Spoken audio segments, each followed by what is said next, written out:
الحمد للہ الواحد الغفار والصلاة والسلام علی النبی المختار وعلی آلہ الاطہار واصحابہ الاخیار اما بعد فاعوذ باللہ من الشیطان الرجیم بسم اللہ الرحمن الرحیم بل تؤثرون الحیاة الدنیا والآخرة خیر وابقا صدق اللہ العظیم وصدق رسولہ النبی الامین الکریم رب اشرح لی صدری ویسر لی امری واحلل عقدۃ من لسانی یفقہوا قولی قال اللہ تبارک و تعالی فی شان حبیبہ ان اللہ وملائکتہ یصلون علی النبی یا ایہا الذین آمنوا صلوا علیہ وسلموا تسلیما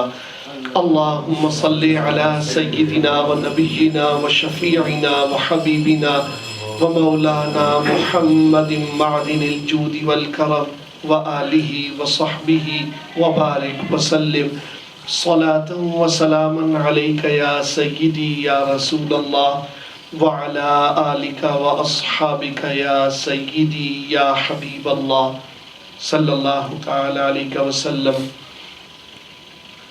حمد و صلات کے بعد اللہ تبارک و تعالی جل شانہ سے دعا ہے کہ وہ اپنے پیارے حبیب لبیب نبی کریم رؤوف الرحیم علیہ افضل الصلاۃ والتسلیم کے صدقے و طفیل مجھ ناچیز کو حق کہنے کی توفیق عطا فرمائے اور ہم سب کو حق کو قبول کرنے اور حق کو اپنانے کی توفیق عطا فرمائے، آمین۔ آیات مقدسہ مشہور و معروف سورۃ الاعلیٰ کی آیات ہیں۔ رب کریم نے ارشاد فرمایا بل تؤثرون الحیاۃ الدنیا والآخرۃ خیر وابقا، بلکہ تم جیتی دنیا کو ترجیح دیتے ہو اور آخرت بہتر اور باقی رہنے والی ہے۔ ان دو مختصر آیات میں اللہ تبارک و تعالی جل شانہ نے دو حقیقتیں بیان فرمائیں۔ پہلی حقیقت بل تؤثرون الحیاۃ الدنیا، بلکہ تم جیتی دنیا کو ترجیح دیتے ہو، دنیا کی زندگی کو آخرت پر ترجیح دیتے ہو، دنیا کی رنگینیاں اور آسائشوں کو آخرت کی فکر پر حاوی کرتے ہو، اور عام صورتحال دنیا میں تمام انسانوں کی ایسی ہی ہے۔ دوسری آیت مقدسہ میں فرمایا والآخرۃ خیر وابقا، اور آخرت سب سے بہتر اور باقی رہنے والی ہے۔ جو پہلی چیز ہے وہ ہمارے لیے مشاہدے کا حصہ ہے، ہمارے لیے عالم شہادت سے تعلق رکھتی ہے۔ ہم دیکھتے ہیں کہ لوگ دنیا کی زندگی کو آخرت کے مقابلے میں ترجیح دیتے ہیں۔ خود ہمارا عمل بھی کم و بیش اسی طرح کا ہے کہ ہم آخرت کی فکر پر دنیا کی فکر کو فوقیت دیتے ہیں۔ دوسری آیت مقدسہ میں جو خبر ہے وہ ہمارے لیے غیب ہے، یعنی ہمیں سوائے اللہ کے رسول صلی اللہ تعالی علیہ وسلم کے، انبیاء کرام علیہ السلام کے اس کے جاننے کا اور کوئی ذریعہ نہیں ہے کہ آخرت ہے، آخرت دنیا سے بہتر ہے اور آخرت ہمیشہ باقی رہنے والی ہے۔ اللہ کے رسول صلی اللہ تعالی علیہ وسلم نے ہم تک جو غیب کی خبریں پہنچائیں ان میں ہم یؤمنون بالغیب کا مصداق بنے، بغیر دیکھے ایمان لاتے ہیں، غیب سے ایمان لاتے ہیں، غیب پر ایمان لاتے ہیں اور غیب میں ایمان لاتے ہیں۔ ہم بغیر دیکھے ایمان رکھتے ہیں اس پر جو اللہ کے رسول صلی اللہ تعالی علیہ وسلم نے ہمیں بتایا۔ سارے نبیوں نے یہی باتیں بتائی تھیں لیکن لوگوں نے تحریف کر دی، آسمانی کتابوں کے احکامات کو بدل دیا۔ یہودی کہنے لگے لن تمسنا النار الا ایاما معدودہ، ہمیں تو آگ نہیں چھوئے گی، یعنی ہم جہنم میں جائیں گے ہی نہیں، الا ایاما معدودہ، اور اگر ہم گئے بھی تو گنتی کے چند دن کے لیے جائیں گے۔ وہ گنتی کے چند دن کون سے ہیں؟ وہ گنتی کے چند دن وہ 40 دن ہیں جب موسیٰ علیہ السلام کوہ طور پر تشریف لے گئے تھے اور قوم بنی اسرائیل نے ایک بچڑا بنا کر اس کی پرستش، اس کی پوجا اور اس کی عبادت شروع کر دی تھی۔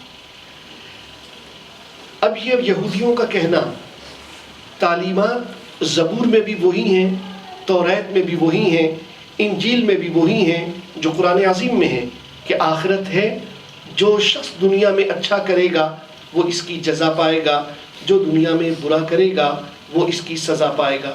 لیکن یہودیوں نے بدل دیا، کہنے لگے ہم تو نبیوں کی اولاد ہیں، بنی اسرائیل ہیں، ہمارے لیے دنیا بنائی گئی اور اس کی نعمتوں کو مسخر کیا گیا، اس لیے ہم جہنم میں جانے والے نہیں، جہنم میں دوسرے لوگ جائیں گے۔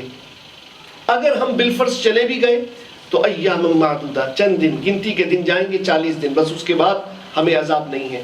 اللہ تبارک و تعالی جل شانہ نے ان کا رد فرمایا، یہ جھوٹ بولتے ہیں، ان کا عقیدہ آخرت کا یہ نہیں ہے جو میں نے نبیوں کے ذریعے ان کی طرف بھیجا۔ اس لیے رب کریم نے فرمایا بات یہ ہے کہ اگر تم اتنے سچے ہو نا کہ تم تو جہنم میں جاؤ گے ہی نہیں، تم تو صرف چند دن کے لیے اگر جانا پڑا تو جاؤ گے، تو پھر جواب یہ ہے کہ تم موت کی تمنا کرو، ان کنتم تمنون الموت، پھر تم موت کی آرزو کرو، موت کی خواہش کرو۔ تو قرآن خود فرماتا، رب عظیم کا ارشاد وَلَن يَتَمَنَّوْهُ أَبَدًا بِمَا قَدَّمَتْ أَيْدِيهِمْ، یہ کبھی بھی قیامت تک موت کی تمنا نہیں کر سکتے۔ وجہ یہ ہے کہ جو کچھ انہوں نے آگے بھیجا، انہیں پتا ہے نا کہ ہمارے کرتوت کیا ہیں، ہمارے جرائم کیا ہیں، ہمارے گناہ کیا ہیں، قیامت تک یہ موت کی تمنا نہیں کر سکتے۔ قرآن کا دعویٰ سچا رہا، الحمدللہ۔ کبھی یہودی موت کی طرف نہیں گئے، کبھی یہودیوں نے موت کی آنکھوں میں آنکھیں ڈال کر کسی مصیبت اور مشکل کا سامنا نہ کیا۔ تو یہ آپ سوچئے، تو یہودیوں کی یہ فکر اور سوچ یہ غیر فطری ہے، یہ عقیدہ آخرت کے منافی ہے۔ اس لیے کہ جب وہ کہتے ہیں کہ ہمیں تو ہمارے کیے کی سزا ہی نہیں ملنی، اس کا مطلب ہے وہ دنیا میں جو چاہے کریں، جسے چاہے قتل کریں، جہاں چاہیں فساد پھیلائیں، جس کا چاہے ناحق مال چھین لیں، جسے چاہے وہ جو چاہے ظلم و ستم کا نشانہ بنائیں، انہیں کوئی سزا نہیں ہونی۔ یہ وہ بنیاد ہے جس کی بنا پر ہم دیکھتے ہیں یہودی سامراج دنیا میں جہاں جہاں اس کے مفادات سے متصادم کوئی انسان نظر آتا ہے وہ اس کو قتل کرنے میں کوئی عیب محسوس نہیں کرتے۔ تو یہ قرآن کی تحریف آسمانی وحی کی تحریف ہے جو ہمیں یہود کے عقائد میں نظر آتی۔ عیسائیوں کو دیکھیے، ان کا حال اور عجیب قسم کا ہے۔ وہ کہتے ہیں ہم تو نہیں جا سکتے جہنم میں، آگ میں ہم نہیں جاتے۔ کیوں نہیں جائیں گے؟ وہ کہنے لگے بات یہ ہے کہ جو ہمارے نبی تھے وہ اللہ کے بیٹے تھے، معاذ اللہ۔ کہنے لگے انہوں نے ہمارے بدلے میں ایک ناکردہ گناہ کی جو ہے وہ سزا بھگت لی۔ انہوں نے گناہ نہیں کیا تھا، انہیں صلیب پر چڑھا دیا گیا، سولی دے دی گئی۔ جب انہوں نے سولی قبول کر لی تو گویا انہوں نے پوری عیسائی امت کی طرف سے کفارہ ادا کر دیا۔ جب عیسائی امت کی طرف سے کفارہ ادا ہو گیا، اس لیے اب ہمارے پاس کچھ بھی نہیں ہے، اب ہمیں جہنم کا کوئی خوف خطرہ نہیں ہے، ہمارے لیے آخرت میں کوئی سزا نہیں ہے۔ سوچئے یہی تو وہ فکر ہے جو انسان کو گناہ پر دلیل کرتی ہے، انسان کو ظلم و ستم پر اکساتی ہے، اس لیے کہ اس کے پاس کوئی حدود اور قیود ایسی نہیں ہے جس کی وجہ سے وہ صراط مستقیم پر گامزن رہے، جس کی وجہ سے وہ انسانیت کا احترام کرے، جس کی وجہ سے وہ کسی دوسرے شخص کی جان، مال اور آبرو کی حفاظت یا نقصان نہ پہنچانے کا خیال کرے۔ تو عیسائیوں نے عقیدہ آخرت کو قبول کیا ناقص طریقے پر، اپنی طرف سے تحریف کر کے ایک اپنا من گھڑت عقیدہ وضع کر لیا۔ یہودیوں نے عقیدہ آخرت کی تحریف کر دی، اس کا اپنی طرف سے ایک ملغوبہ تیار کیا اور کہا کہ ہم تو جہنم کی آگ میں جائیں گے ہی نہیں۔ اب یہ عقیدے تھے ان کے، اور ایک عقیدہ وہ ہے جو الحمدللہ ہم مسلمانوں کا ہے۔ اور آپ دیکھیے ان کے عقیدے غیر فطری، اس لیے کہ یہود کہتے ہیں ہم جائیں گے بھی تو 40 دن کے لیے۔ کس گناہ کی وجہ سے؟ جو ہمارے آبا و اجداد نے 40 دن بچڑے کی پوجا کی تھی، تو گناہ تو کیا تھا آبا و اجداد نے، تم جہنم میں کیوں جاؤ گے ان کے گناہ کی وجہ سے؟ یہ تو فطرت کے خلاف ہے، یہ تو عدل کے منافی ہے. گناہ انہوں نے کیا اور جہنم میں تم جاؤ، چاہے 40 دن کے لیے جاؤ.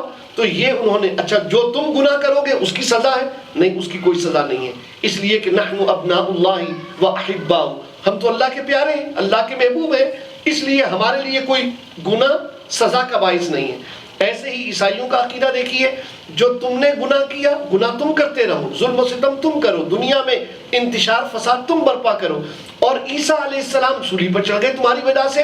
حالانکہ قرآن کہتا ہے وما قتلوه وما صلبوه ولكن شبه لهم، نہ تو انہیں قتل کیا گیا، نہ انہیں صلیب پر چڑھایا گیا، نہ انہیں سولی دی گئی، لیکن لوگوں کو شبہ ہو گیا، شبہ میں ڈال دیا ان کے دشمنوں کو. اللہ تبارک و تعالی نے وما قتلوه یقینا، قرآن کہتا ہے انہیں یقیناً قتل نہیں کیا گیا، بل رفعہ اللہ الیہ، مگر اللہ نے انہیں آسمان پر اٹھا لیا، اللہ نے زندہ انہیں اٹھا لیا.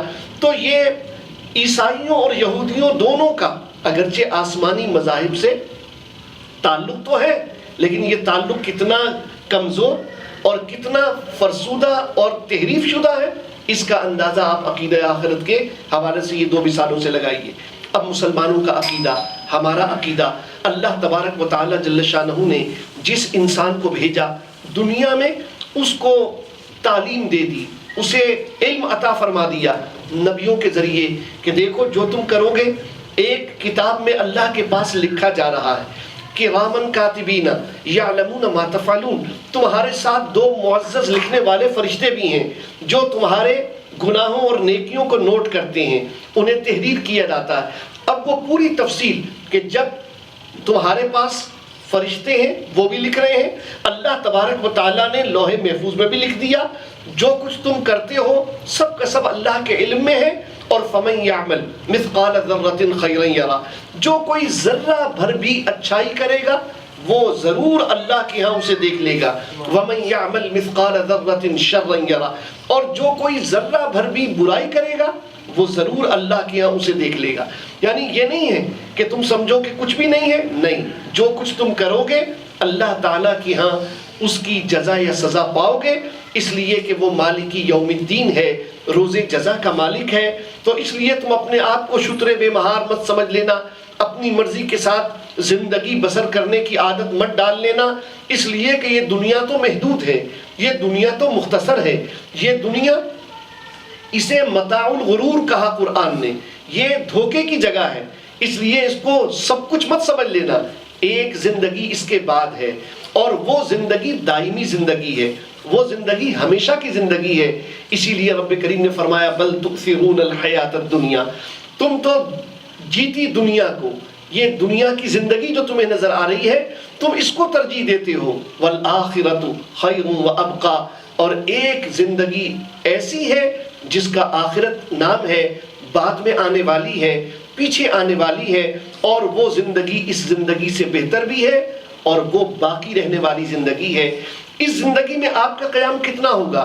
کسی کی عمر 10 سال، کسی کی 40 سال، کسی کی 50 سال، 70 سال، 100 سال، 200 سال، جتنے بھی آپ سال گن لیجئے. لیکن بہرحال زندگی کا انجام ہے، زندگی کو فنا ہے، بقا نہیں ہے. آج سے پہلے جو لوگ دنیا میں آئے اور دنیا سے چلے گئے، آج ہم دنیا میں ہیں، ہمارے آبا و اجداد دنیا سے چلے گئے، کل ہم بھی دنیا سے چلے جائیں گے، سب نے جانا ہے. اس لیے آپ دیکھیے اس دنیا میں آپ کو اللہ تعالیٰ کے وجود کے منکر ملیں گے، ایتھیسٹ، دہریے، کمیونسٹ، اللہ نہیں ہے، ان کے نزدیک اللہ کا وجود نہیں ہے، اور وہ اس پر طرح طرح کے فضول قسم کے دلائل لے کر آئیں گے. اللہ کے منکر دنیا میں مل جائیں گے. پھر آپ دیکھیے کیا نبوت و رسالت کے منکر، جی ہاں، نبوت و رسالت کے منکر بھی ملیں گے. جو اللہ کو نہیں مان رہے وہ نبوت و رسالت کو نہیں مان رہے. بعض وہ ہیں جو اللہ کا کسی طریقے کے ساتھ بھگوان کہہ کر کسی اور لفظ کے ساتھ کوئی نہ کوئی وجود خیالی سمجھتے ہیں، اگرچہ وہ درست نہیں ہوتا، لیکن نبوت و رسالت کے وہ بھی منکر ہیں. تو آپ کو نبوت کے منکر مل جائیں گے، آپ کو آخرت کے منکر مل جائیں گے.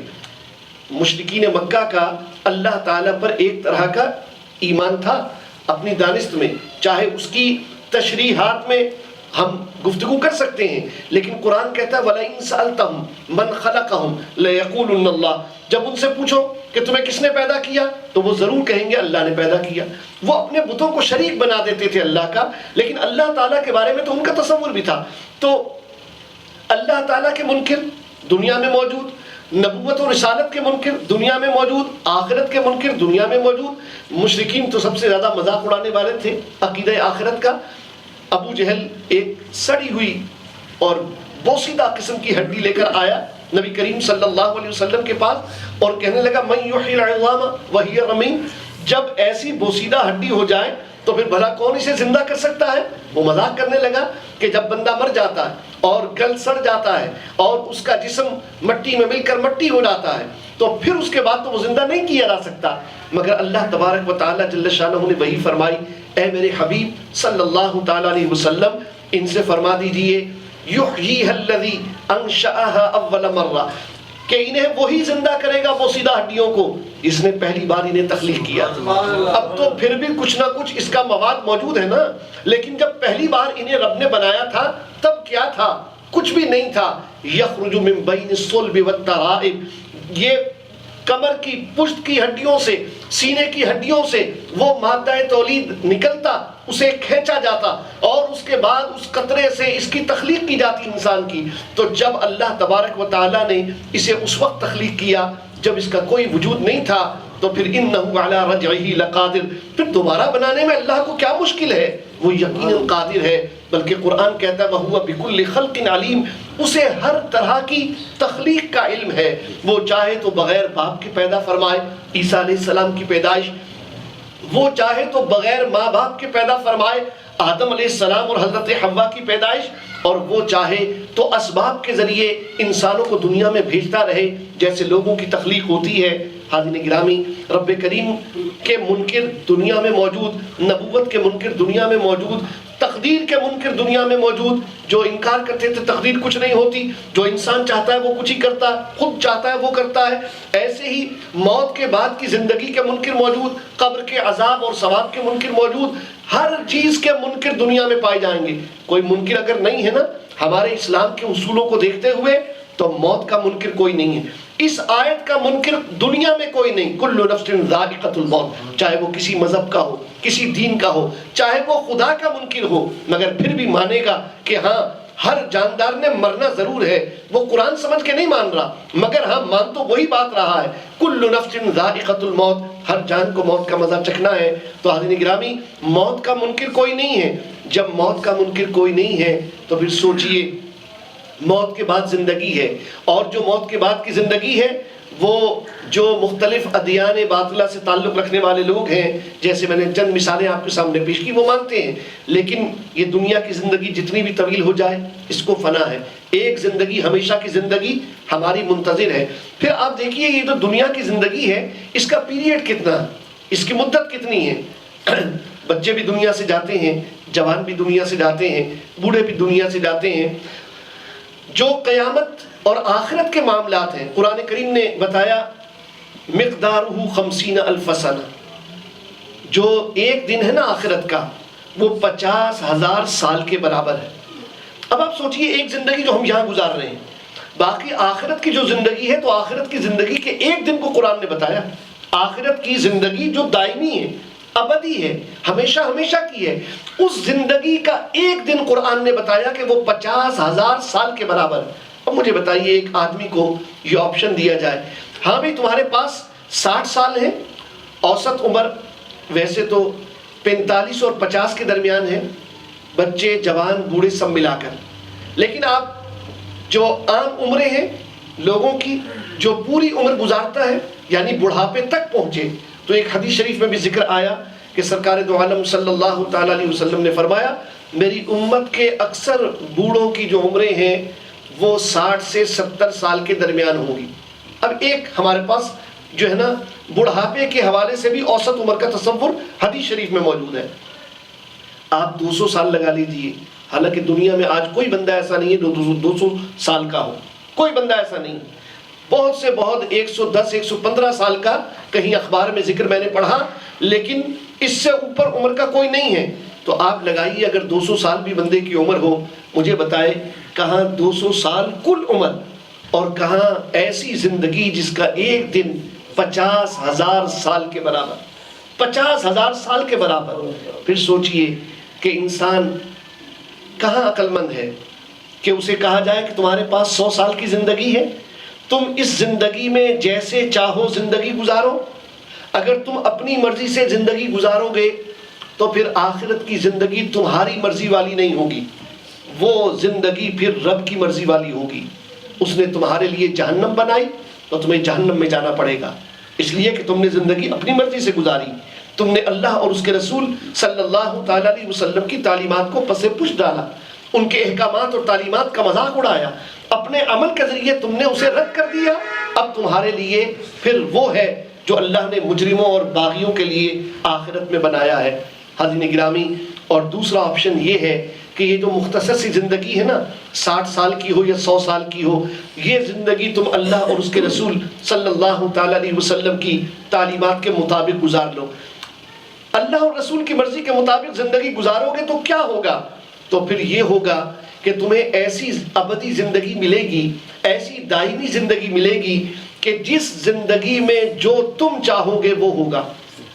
قرآن کہتا ہے نا وَلَكُمْ فِيهَا مَا تَشْتَهِي أَنفُسُكُمْ وَلَكُمْ فِيهَا مَا تَدَّعُونَ. ایک ایسی زندگی کہ جس میں جو تم خواہش کرو گے اللہ تمہاری خواہش کو پورا فرمائے گا، جو تم مانگو گے تمہیں عطا کیا جائے گا.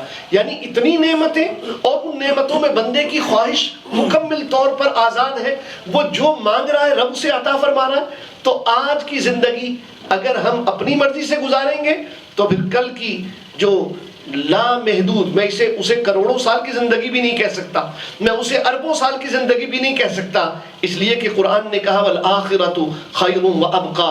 وہ تو بہتر، دنیا کی زندگی سے بہتر اور باقی رہنے والی زندگی، خالدین فیہا ابدا، ہمیشہ ہمیشہ بسنے والی زندگی ہے. تو جو ہمیشہ کی زندگی ہے وہ کروڑوں سال سے تو بیان نہیں کی جا سکتی، جو ہمیشہ کی زندگی ہے اسے اربوں سال کی مدت سے تعبیر نہیں کیا جا سکتا. تو حضرت گرامی غور فرمائیے، اللہ تبارک و تعالیٰ نے آج ہمیں اختیار دیا کہ آج ہم چاہیں تو اس کی مرضی سے جی لیں تو کل وہ ہماری مرضی کے ساتھ ہمیں ابدی زندگی کی نعمت عطا فرمائے گا. اور اگر آج ہم اپنی مرضی چلائیں تو بس پھر کل ہماری مرضی نہیں ہے، کل اللہ رب العزت کی مرضی ہے. اور اس کی مرضی وہ قرآن میں بتا چکا. وہ فرماتا ہے جو میرے اطاعت گزار فرما بردار ہیں ان کے لیے ان المتقین فی جنات وعیون، ان المتقین فی جنات ونعیم. قرآن کہتا ہے نعمتیں ہیں، باغات ہیں، بسنے کے باغات نعمتوں سے بھرے ہوئے، جو چاہیں اس میں یہ پائیں، ایسی نہریں کہ جو ان کے ذہن وہم و گمان میں نہ آئیں. حاضرین گرامی بڑی نعمتیں ہیں اس جنت میں. اور اگر یہ اپنی مرضی چلائیں تو پھر دوسرا ایک اور ٹھکانہ بھی ہے، اور وَإِنَّ الْفُجَّارَ لَفِي جَحِيمٍ يَصْلَوْنَهَا يَوْمَ الدِّينِ. پھر جو فجار ہیں، جو نافرمان ہیں، جو اللہ اور رسول کے احکامات کا مذاق اڑانے والے ہیں، پھر ان کے لیے جہیم ہے، پھر ان کے لیے جہنم ہے، نار جہنم خالدین فیہا، اور اس میں ہمیشہ رہیں گے. تو آپ سوچئے آج ہمارے پاس دو راستے ہیں. ایک راستہ وہ ہے جس میں ہم زندگی اپنی مرضی چن لیں، اپنی مرضی اور اپنا اختیار استعمال کریں. نہیں، ہماری زندگی ایسی ہے، ہم فجر نہیں پڑھ سکتے، اٹھنا ہم سے نہیں اٹھا جاتا، ہم فجر نہیں پڑھیں گے. گانے سننے سے روکنا یہ ممکن نہیں ہے. مولانا کا درس اور واز اپنی جگہ، مگر جو مزہ میوزک میں ہے وہ مزہ قرآن کی تلاوت میں کہاں؟ معاذ اللہ ثم معاذ اللہ. ہم موویز دیکھنے سے کیسے رک سکتے ہیں؟ اتنی زبردست مووی اور اس کے اندر ایسے زبردست جناب سین اور ایسی زبردست قسم کی سٹوری، کیا جاندار رائٹر ہے اور کیا عمدہ کیریکٹرز ہیں وغیرہ وغیرہ. تو آج ہماری مرضی چل رہی ہے نا، ہم نے طے کر لیا ہم اپنی مرضی سے زندگی گزاریں گے. بھائی داڑھی تو ہم نہیں رکھ سکتے، اس لیے کہ یہ کون سا طریقہ ہے؟ ہم آپ کی مرضی سے، ہمیں جو چہرہ اچھا لگے گا ہم وہ شکل اپنائیں گے، جو لباس اچھا لگے گا وہ لباس پہنیں گے، جس وقت دل چاہے گا اٹھیں گے، جس وقت دل چاہے گا کھائیں گے، اور جو چاہے گا کھائیں گے. یہ مولانا کون ہوتے ہیں خنزیر کو حرام کہنے والے؟ یہ مولانا کون ہوتے ہیں شراب کو حرام بنانے والے؟ جو ہماری مرضی ہوگی پیئیں گے. یہ زندگی ہے نا دنیا میں ایسی بھی زندگی ہے، یہ وہی زندگی ہے جس کا ٹھکانہ جہنم کی آگ ہے، اور دوسری زندگی وہ ہے کہ آپ ہر قدم اٹھانے سے پہلے سوچیں. سونے کے لیے آپ لیٹ گئے لیکن آپ کو فکر لاحق ہے مجھے اتنے بجے ضرور بیدار ہونا ہے، اس لیے کہ اگر میں بیدار نہ ہوا تو پھر مجھ سے میرا رب ناراض ہو جائے گا، مجھ سے میرا رب ناراض ہو جائے گا، مجھ سے میرے آقا کریم صلی اللہ تعالیٰ علیہ وسلم ناراض ہو جائیں گے. اب فکر ہے نا، یہ فکر بندہ طاری کرے، فجر کے وقت وہ سو سکتا ہے؟ نہیں، یہ فکر اسے بیدار کر دے گی. وہ رب کی بارگاہ میں سربسجود ہو جائے گا. رب کی بارگاہ میں ایسے نہیں کہ دل اٹھا اور سجدہ کرنے لگ گئے، نہیں، وہ باقاعدہ پہلے وضو کرے گا، اس لیے کہ اس کے رسول صلی اللہ علیہ وسلم نے، اس کے آقا کریم رحمت عالم صلی اللہ علیہ وسلم نے اسے یہی سکھایا کہ ایسے ہی کھڑے ہو کر سجدہ نہیں کرنا ہے، پہلے جا کر وضو کرنا ہے. وضو کرنے کے بعد اہتمام کے ساتھ پاک و صاف جگہ پر کھڑے ہو کر پھر رب کی بارگاہ میں یہ عبادت کرنی ہے، اس طرح کرنی ہے. اپنی مرضی سے آگے پیچھے بھی نہیں کر سکتے. آج دل چاہ رہا ہے تو فجر کی 4 سنتیں ہو جائیں اور فرض بھی 4 ہو جائیں، ایسا بھی ممکن نہیں ہے، اس لیے کہ جو اللہ کے رسول نے بتا دیا، اطاعت کا نام ہی تو تقویٰ ہے. اگر اطاعت نہیں ہے تو پھر تقویٰ نہیں ہے. تو حاضرین گرامی، ایک زندگی یہ ہے. آئیے میں اس کا خلاصہ اللہ کے رسول صلی اللہ تعالیٰ علیہ وسلم کے مقدس اور مبارک لفظوں میں عرض کروں. عن ابی ہریرہ قال قال رسول اللہ صلی اللہ تعالیٰ علیہ وسلم الدنیا سجن المؤمن وجنت الکافر. اس حدیث پاک کو امام مسلم نے روایت کیا. دنیا مومن کے لیے قید خانہ ہے اور کافر کے لیے جنت ہے. الدنیا سجن المؤمن وجنت الکافر. دنیا مومن کے لیے قید خانہ کیوں ہے؟ اس کی 2 تشریح ہیں حاضرین گرامی. پہلی تشریح اس لیے کہ قیدی اپنی مرضی سے کام نہیں کر سکتا. سارے وہ اپنی مرضی سے آ جا نہیں سکتا، اپنی مرضی سے جہاں دل چاہے نہیں جا سکتا، اپنی مرضی سے جو چاہے کھائے اور جو چاہے پیے، یہ اس کو کیفیت حاصل نہیں ہے، اس لیے کہ وہ قیدی ہے. اس کو جہاں قید کیا گیا ہے، جنہوں نے قید کیا ہے، یہ وہ بتائیں گے، وہ دیں گے جو کھانے کے لیے وہی کھائے گا، جو پینے کے لیے دیں گے وہ پیے گا، جو شیڈول دیں گے مشقت کا وہ اس کے مطابق مشقت کرے گا. ساری چیزیں اس کی مرضی کی نہیں ہیں، سب کچھ کسی اور کی مرضی کا ہے. الدنیا سجن المؤمن. مومن کی مثال ایسی ہے، اپنی مرضی سے نہیں سو سکتے. اب کہیں کیا صبح اٹھے ہم فجر کی نماز کے وقت؟ نہیں، یہ مسلمان کا کام نہیں ہے. ہاں، دوسرے طبقے کا کام ہے جس کا ذکر حدیث پاک کے دوسرے حصے میں ہے. مومن تو قیدی کی مثل ہے. اس کی اپنی مرضی سے کھا نہیں سکتا، اپنی مرضی سے پی نہیں سکتا. ہاں، جو حدود ہے اس میں، جیسے کلو وشربو ولا تسرفو، ایک وقت ہے رب کریم فرماتا ہے کھاؤ اور پیو، مگر اسراف مت کرنا، ضائع مت کرنا، حد سے مت بڑھنا، اس لیے کہ انہ لا یحب المسرفین. اللہ کو جو اسراف کرنے والے ہیں، حد سے بڑھنے والے ہیں، وہ اچھے نہیں لگتے. اب کیا کھا سکتا ہے؟ مما رزقکم اللہ حلالا طیبا. تم وہی کھا سکتے ہو جو کہ اللہ نے تمہیں حلال اور طیب دیا ہے، یعنی وہ چیز فی نفسی بھی پاکیزہ ہو اور اس کے حاصل کرنے کا طریقہ بھی پاکیزہ ہو. یہ دونوں چیزیں ہیں، حلال بھی ہو اور طیب بھی ہو. اگر حلال ہے اور طیب نہیں ہے نہیں کھا سکتے، اگر حلال نہیں ہے اور طیب ہے تب بھی نہیں کھا سکتے. اب قرآن نے ہمیں اصول دے دیے. مومن کو یہ سہولت مل گئی بھئی جو چاہے کھائے، مگر کوئی وقت ایسا ضرور اس کی آزمائش کے لیے رکھا کہ ہاں کتب علیکم الصیام، تم پر روزے فرض کیے گئے ہیں، تم نے صبح اس وقت سے پہلے کھا پی لینا ہے اور پھر غروب آفتاب تک کچھ بھی کھانا پینا نہیں ہے. حلال ہے مولا گھر میں، حرام کا نہیں ہے، نہیں کھا سکتے، نہیں پی سکتے. مولا پاکیزہ بھی ہے، حلال بھی ہے اور طیب بھی ہے، نہیں کھا سکتے، نہیں پی سکتے. کیوں؟ اس لیے کہ الدنیا سجن المؤمن، اس لیے کہ تم قیدی کی مثل ہونا. اللہ رب العزت نے تمہیں آزمایا، کبھی تمہیں روزے کے بغیر آزمایا، کھاؤ اور پیو مگر اسراف مت کرنا. کبھی تمہیں آزمایا کہ نہیں رمضان کے مہینے میں صبح سے شام تک روزہ رکھنا ہے. پھر تمہیں تربیت کے لیے اور مواقع بھی دیے. ہر پیر کا روزہ سنت بن گیا، ہر جمعرات کا روزہ نبی پاک علیہ الصلوۃ والسلام نے رکھ کر اپنی امت کو تعلیم دی. حاضرین گرامی، ایسے ہی مال ہم نے کمایا، بڑی محنت سے کمایا، لیکن کیا یہ مال تمہارا اپنا تھا؟ یہ تمہاری اپنی صلاحیتوں کا نتیجہ تھا؟ یہ تو قارون کی بات ہے جب اس سے کہا گیا کہ بھئی اس مال میں غریبوں کا بھی حق ہے، کہنے لگا انما اوتیتہ علی علم عندی، یہ تو جو میرے پاس علم ہے، جو میرے پاس ذہانت ہے، جو میرے پاس تجارت کی صلاحیت ہے، یہ تو اس کا نتیجہ ہے، اس میں غریبوں کا کیا حصہ اور غریبوں کا کیا دخل؟ نہیں، قرآن کہتا ہے جو تمہیں مال ملتا ہے نا وہ ہم دیتے ہیں۔ قرآن کہتا ہے اللہ رب العزت کی عطا ہے یہ تمہیں، تو جب اللہ کی عطا ہے وفی اموالہم حق للسائل والمحروم، تو پھر ان کے مالوں میں سائلین کا اور محروم لوگوں کا حق بھی ہے، وہ حق بھی دینا ہے۔ اب زکوٰۃ فرض کر دی گئی، آپ نے مال کا 40واں حصہ 2.5% دینا ہے۔ اس کے علاوہ وَيَسْأَلُونَكَ مَاذَا يُنْفِقُونَ، لوگ پوچھتے ہیں اور کیا خرچ کریں؟ قُلِ الْعَفْوَ، پھر جو خرچ کر سکتے ہو اللہ کی رضا کے لیے کرو، نفلی صدقات پہ کوئی پابندی نہیں ہے۔ حاضرین گرامی، الدنیا سجن المؤمن، اس لیے کہ دنیا مومن کے لیے تو قید خانہ ہے۔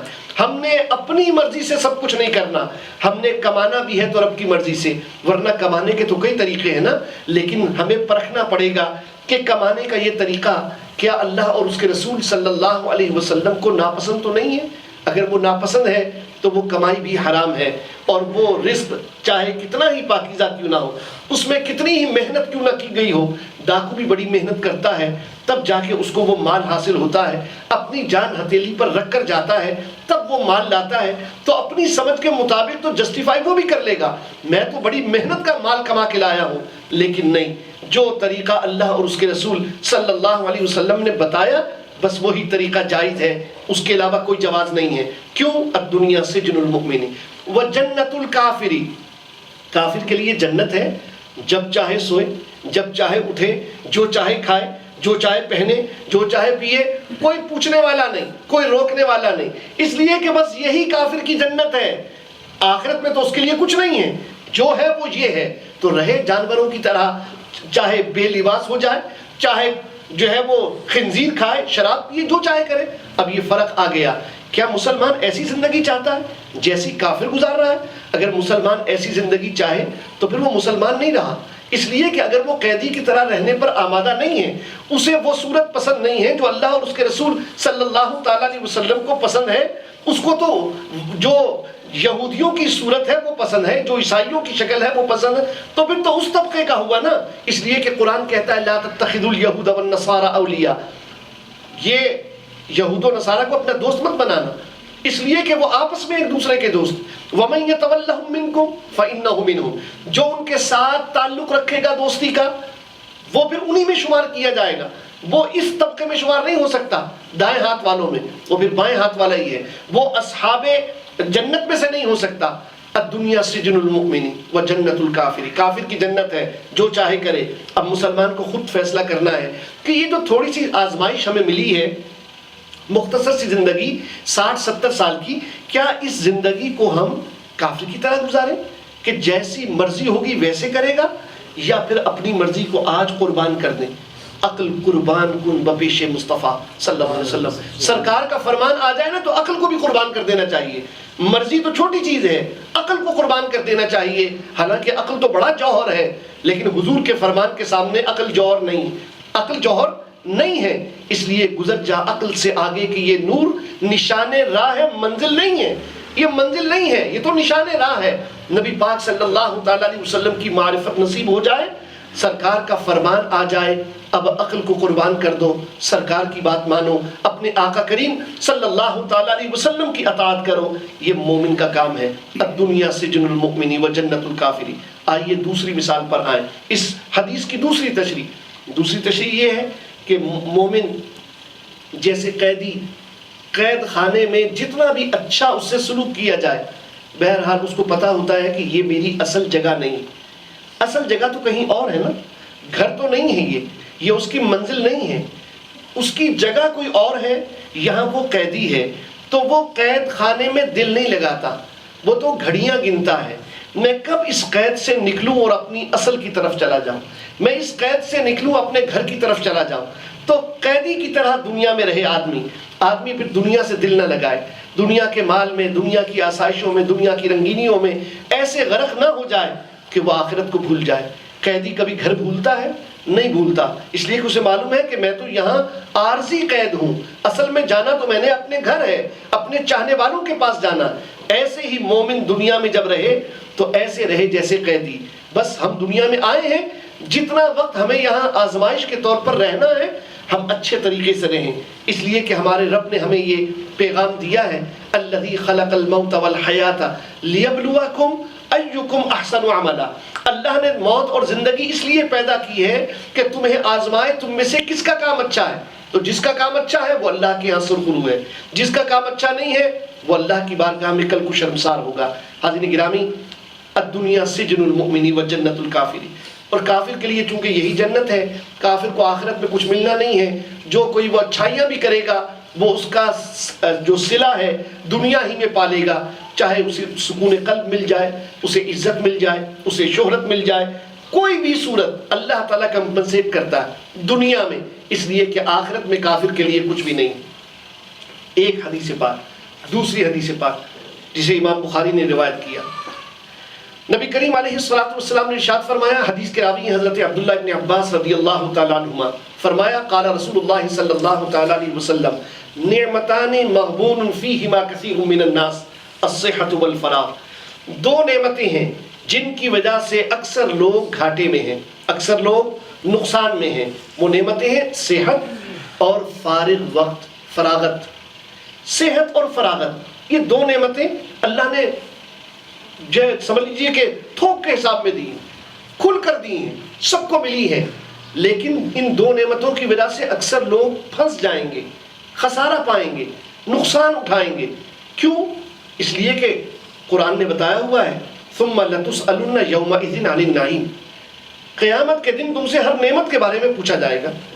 نعمت کو تم نے استعمال کہاں کیا، نعمت کو تم نے خرچ کہاں کیا، نعمت کو کس طریقے کے ساتھ تم نے اس کا حق ادا کرتے ہوئے استعمال کیا، یہ تو پوچھنا ہے قرآن کے تحت۔ اب سوچئے، ایک نعمت ہے صحت کی، آج صحت حاصل ہے مگر ہم دین نہیں سیکھتے، آج صحت حاصل ہے ہم نماز نہیں پڑھتے۔ ممکن ہے آپ کہیں کہ ہم تو الحمدللہ 5 وقت کی نماز پڑھتے ہیں، لیکن آج صحت حاصل ہے تو تہجد کیوں نہیں پڑھتے، آج صحت حاصل ہے تو 100 نفل کیوں نہیں پڑھتے، آج صحت حاصل ہے تو رمضان کے علاوہ ہر پیر اور جمعرات کا روزہ کیوں نہیں رکھتے۔ آج صحت حاصل ہے نا، کوئی بیماری نہیں ہے خدا نخواستہ، کسی کو السر نہیں ہے کہ ڈاکٹر نے منع کیا ہو، خالی پیٹ نہیں رہ سکتا، کسی کو ڈائبٹیز نہیں ہے ایسی کہ ڈاکٹر کہے نہیں بھائی ہائپوگلیسیمیا ہو جائے گا، یہ روزہ نہیں رکھ سکتے تم، ایسا مسئلہ نہیں ہے۔ تو بھائی آج صحت ہے نا، تو آج وہ نیکیاں کرے نا آدمی جو صحت میں کی جاتی ہیں، جو صحت مند کو کرنی چاہیے۔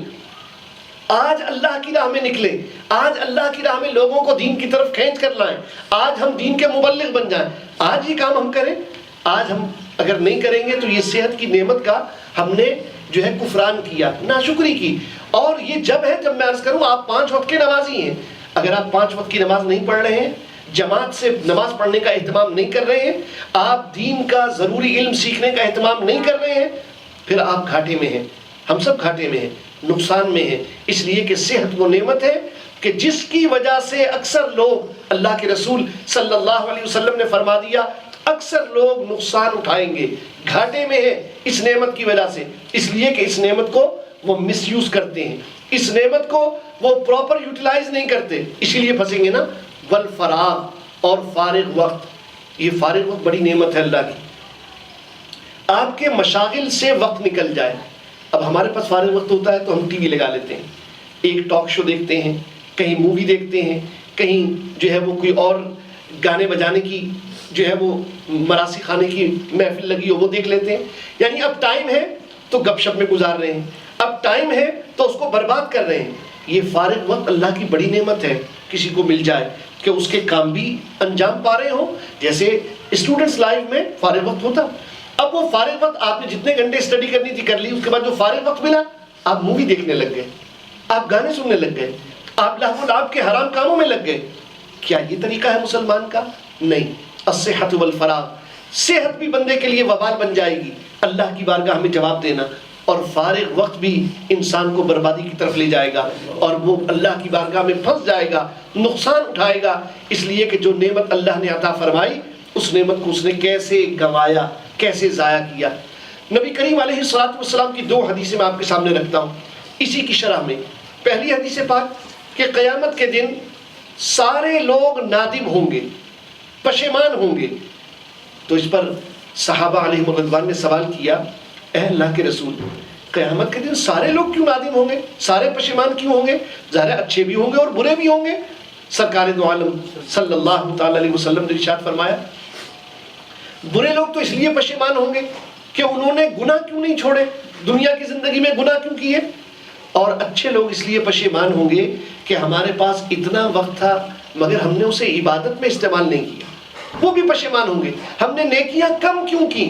جیسے کافر اور برے لوگ پشیمان ہوں گے کہ ہم نے گناہ کیوں کیے، گناہ چھوڑ کیوں نہیں دیے، ہدایت کا راستہ کیوں قبول نہیں کیا. یہ کام مسلمان اس لیے پریشان ہوگا. اور ایک حدیث پاک اور ہے جسے محدث علی قاری رحمۃ اللہ تعالی علیہ نے روایت کیا.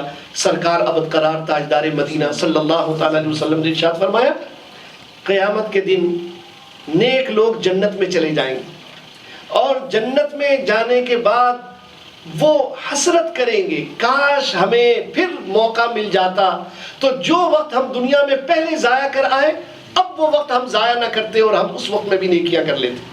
یعنی جو وقت ہم نے نیکیوں میں نہیں گزارا وہ اس وقت پر حسرت کریں گے، افسوس کریں گے. تو یہ بہت بڑی نعمت ہے جس کو آج ہمیں سمجھنے کی ضرورت ہے. حاضرین گرامی، تو بات وہیں لے کر جائیں، ایک زندگی دائمی اور ابدی، ایک زندگی مختصر سی. نبی کریم علیہ الصلوۃ والسلام کی حدیث پاک ہے، سرکار فرماتے ہیں عقل مند وہ ہے جو آج اس جو فانی زندگی ہے اس پر اس دائمی زندگی کو ترجیح دے، آخرت کے لیے کوشش کرے، آخرت کے لیے جمع کرے، اس لیے کہ یہ زندگی تھوڑی ہے اور وہ زندگی ہمیشہ کی ہے. یہ عقل مند ہے.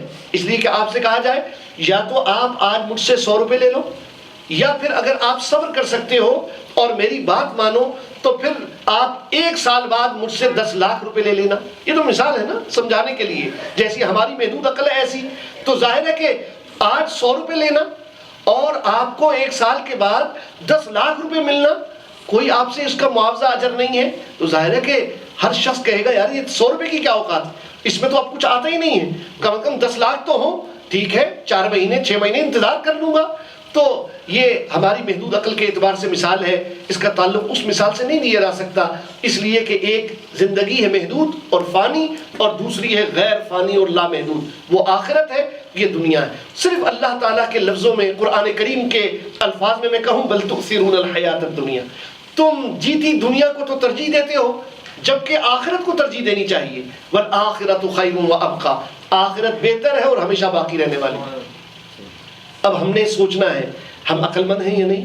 اور سرکار نے دوسرے شخص کی مثال دی، اسے عاجز کے لفظ سے تعبیر کیا، لیکن اس کو ہم اس کی تشریح کریں تو ہم اس کو بے وقوف کہہ سکتے ہیں. ایسا شخص جس کو عقل نہ ہو، عقل مند کے متضاد جو کیفیت پائی جاتی ہے. عقل مند وہ ہے جو چند دن کی زندگی پر آخرت کو ترجیح دیتا ہے، اور عاجز وہ ہے جو چند دن کی زندگی کو ہی سب کچھ سمجھتا ہے اور آخرت کی فکر نہیں کرتا. تو ظاہر ہے کہ آج ہمیں، ویسے ہم بہت عقل مند ہیں، بہت ہوشیار، ہمارے جیسا جینیس دنیا میں کوئی نہیں ہے، کوئی کام گھاٹے والا نہیں کرتے، ہر کام میں اپنا مفاد آگے رکھتے ہیں. لیکن حاضرین گرامی، ہم اس زندگی کے لیے اگر تیاری نہیں کرتے نا تو یہ جینیس ہونے پر لعنت ہو. اگر ہم اس زندگی کے لیے فکر نہیں کرتے نا تو یہ عقل، مکاری، ذہانت، چالاکی اور ساری ہماری سمجھ بوجھ یہ ساری کی ساری گٹر میں ڈالے جانے کے لائق. آئیے 3 اسباب آپ کے سامنے رکھتا ہوں. ہم میں سے کوئی شخص موت کو پسند نہیں کرتا کیونکہ آخرت کی طرف جانے کا دروازہ تو موت ہے. اگر تین قسم کے یہاں پر آپ کیٹیگریز بنا سکتے ہیں. لوگ موت کو پسند کیوں نہیں کرتے؟ ایک سبب اس کا یہ ہے کہ وہ کہتے ہیں اگر موت آ گئی تو یہ ساری عیاشیاں چھوٹ جائیں گی، یہ ساری نعمتیں چھوٹ جائیں گی، جو ہم اس وقت دنیا کی رنگینیوں میں مست ہیں یہ سارے کام چھوٹ جائیں گے. اور ظاہر ہے کہ موت کا مطلب یہ ہے کہ یہ ساری نعمتیں، رنگینیاں، آسائشیں سب کی سب چھوڑ دینا. اور پتہ نہیں آگے کیا ہوتا ہے. نتیجہ کیا ہوتا ہے جب یہ فکر ہو بندے کی، یعنی موت کو وہ ناپسند کر رہا ہے. کس وجہ سے ناپسند کر رہا ہے؟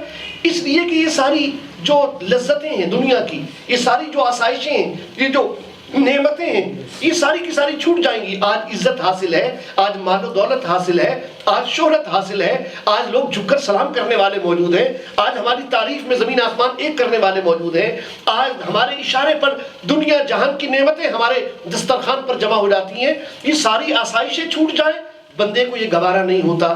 اس کا لازمی نتیجہ یہ ہوتا ہے کہ پھر وہ عیش و عشرت کو اور بڑھا دیتا، موت کو ناپسند کرتا ہے اور عیش و عشرت کو بڑھا دیتا ہے، آسائشوں کے حصول کو بڑھا دیتا ہے، لذتوں کے جمع کرنے کو اور بڑھا دیتا ہے، کیونکہ وہ ڈرتا ہے کہ موت آئے گی تو یہ سب چیزیں چھوٹ جائیں گی۔ کیونکہ موت کا منکر تو ہے نہیں، موت تو ماننی ہے، لیکن اب اس کی سوچ یہ بن گئی کہ زیادہ سے زیادہ نعمتیں، زیادہ سے زیادہ عیاشیاں، زیادہ سے زیادہ مواقع لذتیں حاصل کرنے کے دنیا میں جمع کرو۔ دوسرا طبقہ وہ سوچتا ہے میرے بوڑھے ماں باپ ہیں، انہوں نے اتنی محنت کر کے مجھے پڑھایا لکھایا اور آج میں ان کی خدمت کرنے کے لائق بنا ہوں، انہوں نے میری اچھے خاندان میں شادی کی، میرے بچے ہیں، اگر میں مر گیا تو میرے بوڑھے ماں باپ کا کیا ہوگا، میرے بیوی بچوں کا کیا ہوگا، میرے گھر کا نظام کیسے چلے گا؟ یہ تو فاقہ اور تنگی اور غربت کا شکار ہو جائیں گے۔ اب یہ دوسرا طبقہ ہے جس کی سوچ ہے، یہ بھی موت کو ناپسند کر رہا ہے، لیکن اس کی خواہش یہ ہے کہ بس یہ سب چیزیں چھوٹ جائیں گی۔ تو اس میں یہ فکر یہ بھی صحیح نہیں ہے، لیکن اس فکر کا جو غلط نتیجہ بندے پر مرتب ہوتا ہے وہ پھر مال جمع کرنے کی اور دوڑ میں لگ جاتا ہے۔ وہ کہتے ہیں بس میں زیادہ سے زیادہ دنیا جمع کر لوں تاکہ جب میں مر جاؤں تو میرے بیوی بچوں کا بھی بھلا ہو، میرے ماں باپ کا بھی بھلا ہو، میرے بہن بھائیوں کو بھی مجھ سے سہولت پہنچے، تو میں زیادہ سے زیادہ دنیا جمع کر کے رکھ جاؤں تاکہ میں نے تو مرنا ہے مگر مرنے سے پہلے انہیں خوب آئندہ کے لیے آسانیاں دے جاؤں۔ تو پہلا خیال تو 100% غلط تھا۔ جس خیال کا غلط نتیجہ نکلا کہ وہ طبقہ آسائشیں اور لذتیں سمیٹنے میں مشغول ہو گیا۔ یہ دوسرا خیال تو اچھا تھا، اچھے سے مراد بالکل اچھا نہیں تھا، لیکن اس کو ہم اگر تنقید کے لائق نہ بھی سمجھیں کہ چلو ایک بندے نے یہ خیال کیا، لیکن بات یہ ہے رازق اللہ ہے، اس تصور کی تو نفی ہو گئی اس میں۔ پالنے والا تو اللہ ہے، کائنات کا نظام چلانے والا یدبر الامر تو اللہ ہے، پھر بندے کی کیا اوقات ہے؟ کیا وہ رزق دے رہا ہے لوگوں کو؟ کیا وہ پال رہا ہے لوگوں کو؟ یہ بندے کی سوچ غلط ہے یہاں۔ لیکن پہلے والے کے مقابلے میں یہ خیال کچھ بہتر لگا تھا، لیکن جو اس کا نتیجہ نکلا وہ اور برا نکلا کہ بندہ مال جمع کرنے میں لگ گیا، اسے دنیا جمع کرنی ہے، وہ جو ہے پارٹ ٹائم دوسری جاب بھی کر رہا ہے، اس لیے زیادہ سے زیادہ کاروبار پھیلائے، زیادہ سے زیادہ مال جمع کرے تاکہ اس کے بعد، اس کے مرنے کے بعد اس کی اولاد پرسکون اور خوشحال زندگی گزارے۔ یہ طبقہ بھی خسارہ اور نقصان پانے والا۔ پھر آئیے تیسرے طبقے کی طرف چلتے ہیں۔ وہ بھی موت کو پسند نہیں کرتا، یہ دونوں طبقے بھی موت کو پسند نہیں کرتے، لیکن جو تیسرا طبقہ ہے اس کے موت کو پسند نہ کرنے کی وجہ کیا ہے؟ اس کی وجہ یہ ہے کہ میں اپنے رب کا سامنا کس طرح کروں گا؟ میں قبر میں جب آقا کریم صلی اللہ تعالیٰ علیہ وسلم جلوہ فرمائیں گے تو انہیں کیا منہ دکھاؤں گا؟ میرے نامہ اعمال میں تو گناہ بھرے ہوئے ہیں، میرے نامہ اعمال میں تو برائیاں ہی برائیاں، میرے پاس تو ایسی نیکیاں بھی نہیں ہیں جنہیں میں پیش کر سکوں فخر سے، اے مولا میں تیری خاطر یہ نیکیاں لے کر آیا ہوں، یہ حسن اعمال میں نے جمع کی ہیں تیری بارگاہ میں پیش کرنے کے لیے۔ موت کو یہ بھی ناپسند کر رہا، لیکن اس کی فکر اور ہے، اس کی سوچ اور ہے۔ یہ کہتا ہے مولا مجھے اور تھوڑی سی مہلت دے دینا تاکہ میں اور نیکیاں جمع کر لوں۔ مولا اب تو جا کے توبہ کی ہے، مولا اب تو جا کے نیکی کے راستے کو اختیار کیا ہے، اس لیے مولا اب کم از کم تھوڑا سا وقت مل جائے تاکہ میں کچھ اور نیکیاں جمع کر کے اپنے گناہوں پر کچھ اور رو کر تجھے راضی کر کے دنیا سے تیرے پاس آؤں۔ یہی سوچ ہے کہ جو ڈاکٹر اقبال جیسا دنیا دار، لیکن جب وہ اپنی سوچ رب کی بارگاہ میں پیش کرتا ہے تو کہتا ہے تو غنی از ہر دو عالم من فقیر، روز محشر عذر ہائے من پذیر، گر تمی بینی حسابم ناگزیر، از نگاہ مصطفیٰ پنہا بگیر۔ اے میرے اللہ تو تو بے نیاز و پرواہ ہے، جب تو بے نیاز ہے سارا جہان تیرا فقیر ہے، مولا مجھے ویسے ہی بخش دے، مولا مجھے ویسے ہی بخش دے۔ اعلیٰ حضرت فاضل بریلوی رحمۃ اللہ تعالیٰ علیہ فرماتے ہیں بخش بے پوچھے لجائے کو لجانا کیا، جو شرمندہ ہے مولا اسے اور کیا شرمندہ کرنا بغیر پوچھے بخش دے۔ تو اقبال بھی اعلیٰ حضرت فاضل بریلوی رحمۃ اللہ تعالیٰ علیہ کی فکر کو ہی لے کر چلتے ہیں، کہتے ہیں تو غنی از ہر دو عالم من فقیر، روز محشر عذر ہائے من پذیر، مولا تم مجھ سے پوچھے گا یہ کیوں کیا، نامہ اعمال میرے سامنے ہوگا اور میں عذر پیش کرتا رہوں گا۔ مولا اگر یہ ناگزیر ہو جائے کہ میرا تو نے حساب لینا ہی لینا ہے، اپنی شان کریمی شان بے نیازی سے مجھے بغیر پوچھے بخشنا نہیں ہے، تو مولا پھر ایک کام کرنا، مجھے پیارے مصطفیٰ کریم صلی اللہ علیہ وسلم کی نگاہوں سے چھپا کر حساب لینا، اس لیے کہ میں اپنے آقا کی نگاہوں کا سامنا نہیں کر سکوں گا، میں سرکار کا سامنا نہیں کر سکوں گا، مولا مجھے چھپا کر کہیں حساب لینا۔ تو یہ وہ طبقے، تیسرے طبقے کی فکر ہے، موت کو یہ بھی اچھا نہیں سمجھ رہا، مگر وہ کہہ رہا مولا کوئی صورت بن جائے کہ میرے گناہ بخش دیے جائیں، مولا کوئی صورت بن جائے میں تیری بارگاہ میں اچھے اعمال لے کر آ جاؤں، مولا کل مجھے نبی پاک صلی اللہ تعالیٰ علیہ وسلم کے سامنے شرمندگی کا سامنا نہ کرنا پڑے۔ حاضرین گرامی، آج ہم اپنے آپ کو رکھیں کہ ہم کس طبقے سے تعلق رکھتے ہیں، ہم ایمان والوں کے کس زمرے سے تعلق رکھتے ہیں، کہ کیا ہماری سوچ ویسی ہے کہ ہم ڈر رہے ہیں موت سے اس لیے کہ یہ لذتیں اور نعمتیں ہم سے چھن نہ جائیں، ہم محروم نہ ہو جائیں، ابھی تو کمانا شروع کیا ہے، ابھی تو عیاشی کی زندگی شروع ہونی ہے، کیا یہ سوچ ہے؟ یا یہ سوچ ہے کہ پھر بیوی بچوں کا کیا ہوگا، والدین کا، بہن بھائیوں کو کیا ہوگا، تو مال زیادہ سے زیادہ جمع کر لیا جائے تاکہ چلو جانا تو ہے ہی، کچھ نہ کچھ اچھا ان کو دے کر جائے؟ یا پھر یہ سوچ ہے کہ مولا شرمندگی ہے اپنے اعمال کی وجہ سے، تجھ سا سیاہ کار کون، ان سا شفیع ہے کہاں؟ اعلیٰ حضرت فاضل بریلوی رحمۃ اللہ تعالیٰ علیہ فرماتے ہیں اپنی ذات کی طرف نسبت کر کے، تجھ سا سیاہ کار کون، ان سا شفیع ہے کہاں، پھر وہ تجھی کو بھول جائیں، دل یہ تیرا گمان ہے۔ سرکار کی رحمت سے محبت جو سرکار سے ہے اس کی بنا پر تو بہت ساری باتیں ہیں، لیکن بات یہ ہے کہ اپنے عمل کی طرف دیکھیں تو پھر شرم سی آتی ہے، تم کو منہ دکھانے سے معاملہ وہ ہو جاتا ہے۔ حاضرین گرامی، آج دنیا کی زندگی ہمارے لیے ایک مہلت ہے کہ جس کے اندر ہم آج نیکیاں جمع کریں، اپنے رب کو راضی کریں، ورنہ یہ عمل تو ختم ہو جائے گا، دارالعمل والی کیفیت تو چھن جائے گی۔ آج دنیا کی زندگی، ہم تو خوش ہو رہے ہیں نا، ہماری عمر بڑھ گئی، ہم اتنے سال کے ہو گئے، اب اتنے سال کے ہو گئے، اب سالگرہ ہو رہی ہے، اب اتنے سال کے ہو گئے، لیکن زندگی تو برف کی مانند ہے، پگھلتی جا رہی ہے، کم ہوتی جا رہی ہے۔ جو بندہ زندگی کی عمر کے سالوں کے حساب سے وہ تعداد کو بڑھتا ہوا پا رہا ہے، لیکن وہ یہ جانتا ہے کہ جو اس کا انتہائی نمبر ہے، اس کے سالوں کی جو مدت بنتی ہے، اس کو ہم انگلش میں کاؤنٹ ڈاؤن کہتے ہیں نا، کاؤنٹ ڈاؤن شروع ہو چکا، کاؤنٹ ڈاؤن تو شروع ہو چکا، آپ زیرو کی طرف جا رہے ہیں، آپ اپنی عمر کو اس حصے کی طرف لے کر جا رہے ہیں۔ پھر سب سے بڑی بات جو یہاں میں آپ کے سامنے عرض کروں، بات طویل ہو رہی ہے لیکن میں عرض کرنا چاہوں گا، جو دم غافل سو دم کافر، اسا مرشد اے پڑھایا ہو۔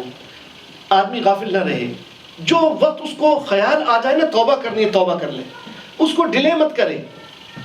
یہ توبہ جو ہم چھوڑ دیتے ہیں نا، درس کی محفل میں ہوتے ہیں، دل اچھا لگ رہا ہوتا ہے، دل ایمان والا محسوس ہو رہا ہوتا ہے، دل کے اندر اللہ اور اس کے رسول کی محبت کا احساس اجاگر ہو رہا ہوتا ہے، لیکن ہم توبہ نہیں کرتے۔ کیوں نہیں کرتے؟ اس کے بھی دو سبب ہیں۔ پہلا سبب یہ ہے کہ شیطان ہمیں ورغلاتا ہے، کہتا ہے کہ ابھی سے توبہ کر لو، ابھی کم از کم یہ ہے کہ عمر پڑی ہے، زندگی پڑی ہے، جب ذرا جوانی گزر جائے تو پھر توبہ کر لیں گے، جب فلاں کام ہو جائے گا پھر توبہ کر لیں گے۔ یعنی توبہ کروں گا یہ بندہ طے کر رہا ہے، لیکن وہ ساتھ ہی یہ طے کر رہا ہے کہ ابھی نہیں، کچھ وقت بعد توبہ کروں گا۔ اب یہ توبہ کو جو مؤخر کرانے والا عمل ہے، یہ شیطان کی طرف سے، نفس امارہ کی طرف سے ہے۔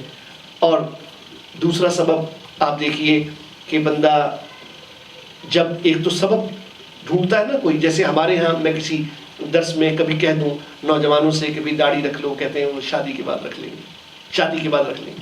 اچھا، شادی سے پہلے جو آڑی ٹیڑھی رکھ رہے ہیں، یہاں سے شیو، یہاں سے شیو، یہاں سے باریک سی ایک لکیر، یہاں پر تھوڑے سے بال چھوڑ دیتے ہیں، وہاں شرم نہیں آ رہی کہ یہ شادی سے پہلے کیا ڈرامے ہو رہے ہیں، لیکن داڑھی شرعی اس پر فوراً شادی کے بعد۔ اچھا، کسی بڑے سے کہہ دیں تو کہتا ہے بس اب ریٹائرمنٹ ہونے والی ہے، جب ریٹائر ہو گئے نا اس کے بعد پھر ذرا مسجد آئے جائیں گے، 5 وقت کی نماز پڑھیں گے، رب کو خوب منائیں گے۔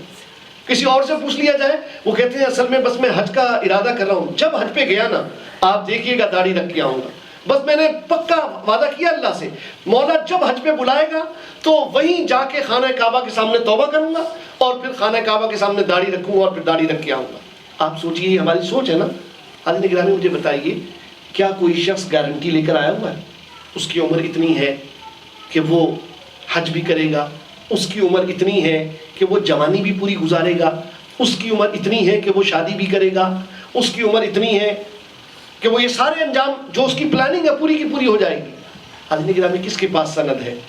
کسی کو بزرگ آپس میں اللہ والے ایک محفل میں بیٹھے تھے، بات ہو رہی تھی، کسی نے پوچھا کہ کتنا جو ہے آدمی کو اپنی زندگی کا بھروسہ ہے، تو ایک فرمانے لگے کہ مجھے تو یہ بھروسہ نہیں ہے کہ آج جو دن چڑھا ہے اس کا سورج غروب ہوتا بھی ہے یا نہیں۔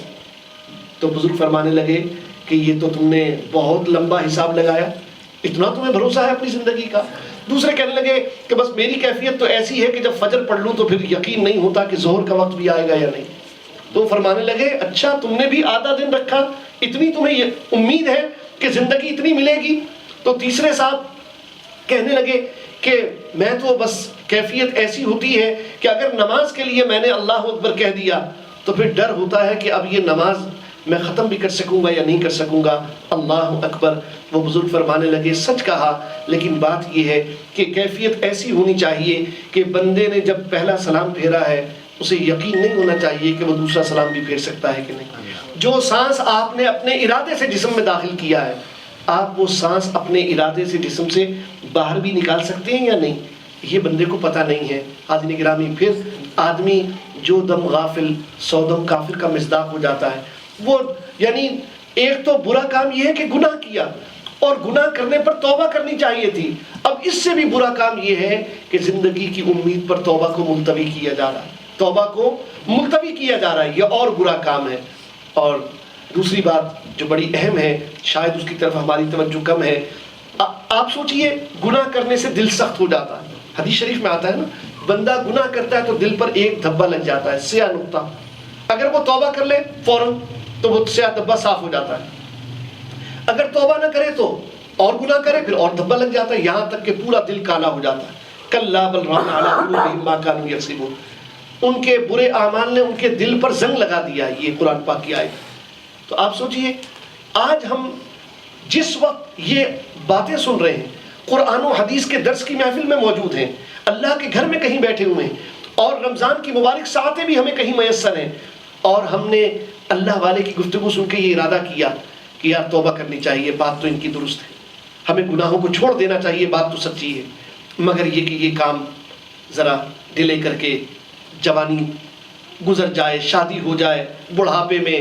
یا حج کر کے یا فلاں کام کر کے ریٹائر ہو کے، کوئی بھی ہماری سوچیے آپ، جب آج دل کی یہ کیفیت ہے کہ ہمیں احساس ہو گیا کہ توبہ کرنی چاہیے، آج ہم توبہ نہیں کر رہے، آج احساس ہو گیا نا، دل میں وہ کیفیت آ گئی، پشیمانی اور شرمندگی کا احساس، اور اللہ اور رسول کے ساتھ اپنے تعلق کا احساس ہوا تو ہمیں خیال آ گیا کہ ہمیں شرمندہ ہونا چاہیے، توبہ کرنی چاہیے۔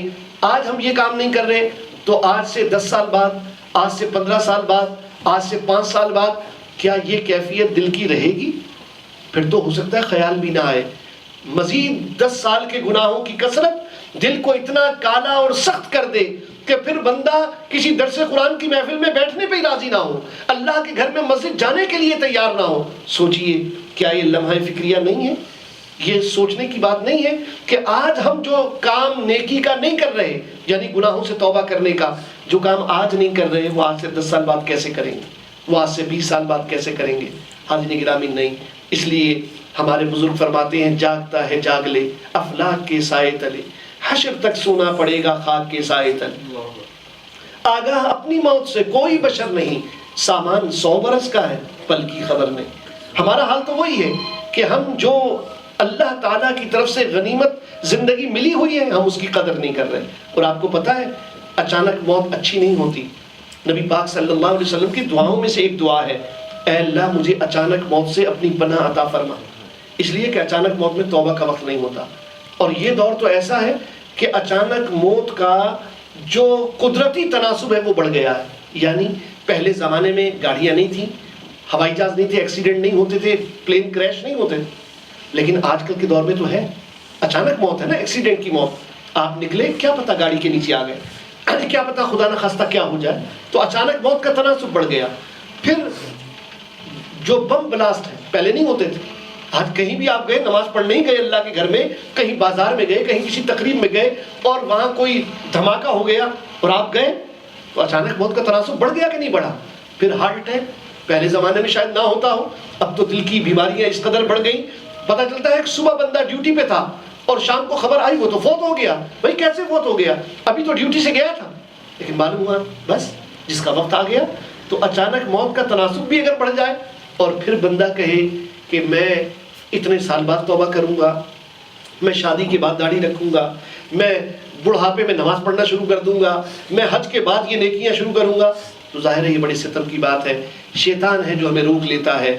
خوب یاد رکھیے، بل تؤثرون الحیات الدنیا، یہ ہمارے لیے ایک طرح کی وعید ہے کہ ہم اگر جیتی دنیا کو، اس دنیا کی زندگی کو ترجیح دیں گے آخرت کی زندگی پر، تو کل قیامت میں اپنے آقا کریم صلی اللہ تعالیٰ علیہ وسلم کو اور اپنے رب کو کیا منہ دکھائیں گے. اور پھر بڑے مزے کی بات ہے کہ آپ دیکھیے، ایک بچہ گھر میں والدین سے لڑ کر گھر سے بھاگ جاتا ہے.